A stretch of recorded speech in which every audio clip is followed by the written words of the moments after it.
날마다 쓰는 나의 신앙일기 TV 데일리 큐티 나무향기입니다. 오늘은 미가 5장 5절에서 9절을 묵상하겠습니다. 이 사람은 평강이 될 것이라. 아수르 사람이 우리 땅에 들어와서 우리 궁들을 밟을 때에는 우리가 7 목자와 8 군왕을 일으켜 그를 치리니 그들이 칼로 아수르 땅을 황폐하게 하며 니므롯 땅 어귀를 황폐하게 하리라. 아수르 사람이 우리 땅에 들어와서 우리 지경을 밟을 때에는 그가 우리를 그에게서 건져내리라. 야곱의 남은 자는 많은 백성 가운데 있으리니 그들은 여호와께로부터 내리는 이슬 같고 풀 위에 내리는 단비 같아서 사람을 기다리지 아니하며 인생을 기다리지 아니할 것이며 야곱의 남은 자는 여러 나라 가운데와 많은 백성 가운데 있으리니 그들은 수풀의 짐승들 중에 사자 같고 양떼 중에 젊은 사자 같아서 만일 그가 지나간 즉 밟고 찢으리니 능히 구원할 자가 없을 것이라. 내 손이 내 대적들 위에 들려서 내 모든 원수를 진멸하기를 바라노라. 이스라엘 지역은 중동의 뜨거운 지역이기 때문에 물이 부족한 곳입니다. 그러므로 이슬이나 단비는 생명과도 같습니다. 이처럼 중요하고 생명과도 같은 나라가 바로 이스라엘이라고 오늘 본문은 말씀하고 있습니다. 이스라엘의 남은 자들이 여러 나라들 사이에 거주하면서 오히려 그들의 그 생명의 근원이요 각 나라들을 유지시켜주는 요소가 된다고 말씀하고 있는 것입니다. 이스라엘이 그런 나라가 될 수 있는 이유는 그들이 완전히 망하지 않기 때문입니다. 하나님께서 세우시는 왕을 통해 이스라엘의 남은 자들이 있을 것이며 그들이 돌아와 모든 것을 회복하고 오히려 그들이 중심이 되어 이방 여러 나라들이 살아갈 것이라고 말씀하시는 것입니다. 그렇습니다. 이런 내용을 보면 이것은 오늘날까지 이스라엘에게 이루어지지 않은 것들입니다. 그러므로 이 내용은 앞으로 이루어질 천년 왕국을 가리키고 있는 것으로 보입니다. 이스라엘은 그 모든 대적으로부터 살아남을 것입니다. 그것이 오늘 본문을 시작하는 말씀입니다. 이 사람은 평강이 될 것이라. 그렇습니다. 하나님께서 보내신 메시아 왕은 이스라엘의 평강이요 온 나라와 민족들의 평강이 되실 것입니다. 아수르가 이스라엘을 공격하고 무너뜨리려고 하여도 이 왕이 7 목자와 8 군왕을 일으켜 칠 것이라고 말씀하고 있습니다. 아수르는 미가 선지자 당시에 이스라엘의 가장 큰 대적이요 가장 무서운 나라였습니다. 그런데 그런 나라가 이스라엘을 쳐들어와도 하나님이 세우신 그 다스릴 자가 이스라엘의 평강이 되어 그 나라를 물리치실 것입니다. 물론 여기에서 아수르는 이스라엘의 모든 대적들을 의미하는 것으로 보입니다. 그러므로 이스라엘의 다스릴 자인 그리스도께서 장차 이스라엘을 공격하러 오는 모든 대적들을 물리치신다는 말씀이 됩니다. 이러한 메시아에 관한 예언의 말씀을 읽은 유대인들은 메시아에 대해 오해할 수도 있다는 생각이 듭니다. 분명히 하나님이 보내시는 왕이 그들의 대적을 다 물리치신다고 말씀하고 있기 때문입니다. 그러므로 주 예수님께서 하나님의 아들이심을 나타내셨을 때 사람들이 믿지 않고 또한 제자들 역시 이스라엘 나라를 회복할 때를 물은 것입니다. 하지만 그것은 사람들의 오해였습니다. 그리스도께서 이 세상에 오셔서 하시는 일은 2 가지로 나뉘어 있습니다. 첫째, 그리스도께서 인자로 오실 때에는 고난당하는 왕의 일을 하실 것입니다.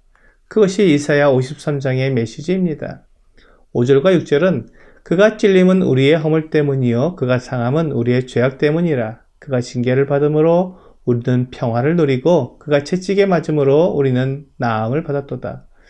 우리는 다 양 같아서 그릇 행하여 각기 제 길로 갔거늘 여호와께서는 우리 모두의 죄악을 그에게 담당시키셨도다 라고 말씀하시면서 그리스도의 행하실 일에 대해 말씀하고 있습니다.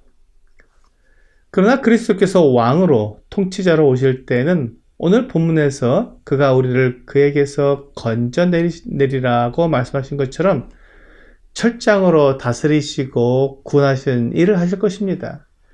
이로써 그리스도께서 이 세상에 한 번 오시는 것이 아니라 2번 오시는 것을 알아야 합니다.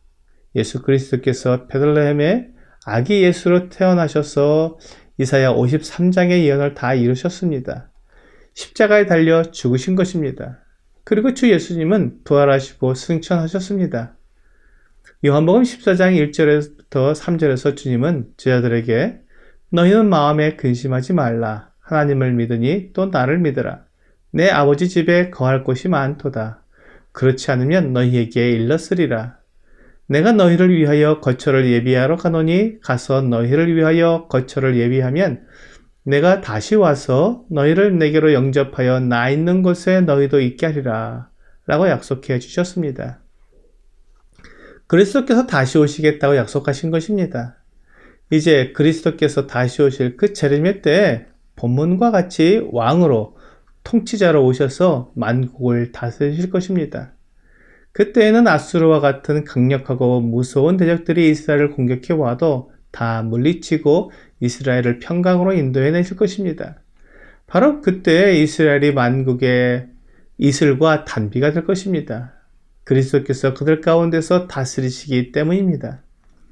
이스라엘이 과거에도 만국 가운데 있었고 지금도 이스라엘이 존재하고 있지만 그들이 이슬과 단비의 역할을 하고 있지는 못합니다. 왜냐하면 그들을 지금 그리스도께서 다스리고 계시지 않기 때문입니다.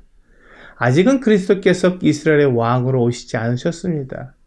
그러므로 지금은 주변 나라들의 미움과 시기를 받으며 고통 가운데 지내고 있는 것입니다.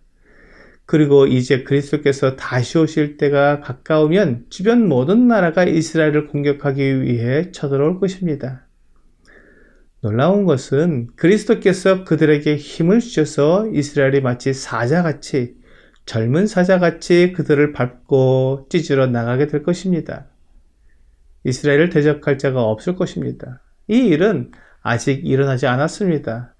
지금 이스라엘은 주변 나라들의 공격을 받아 어려운 시간들을 지내고 있습니다. 그렇기 때문에 이스라엘은 그리스도, 그들의 구원자이신 메시아를 기다리고 있는 것입니다.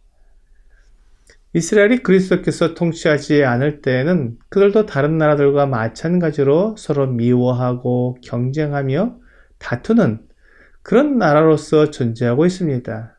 하지만 그리스도께서 오셔서 그들을 평강으로 다스리시고 공의와 정의로 심판하시면 그들이 이슬처럼 단비처럼 주변 나라의 생명과 같은 존재가 될 것입니다.